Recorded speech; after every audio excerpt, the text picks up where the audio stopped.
అనిపిస్తోంది. నువ్వు నాకంట పడకుండా నా వెంట పడకుండా ఇన్నాళ్ళెక్కడ ఉన్నావే. నీ కళ్ళల్లో ఆనందం వస్తుందంటే నేనెన్నెన్నో యుద్ధాలు చేస్తానులే. నీ చిరునవ్వుకై నేను గెలుపొంది వస్తాను, హామీ ఇస్తున్నానులే.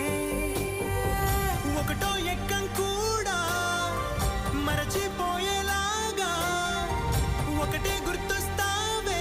నేను చూడకుండా ఉండగలనా? నా చిలిపి ఎల్లర్లు నా చిన్ని సరదాలు నీలోను చూశానులే. నీ వంక చూస్తుంటే అద్దంలో నన్నేను చూస్తున్నా.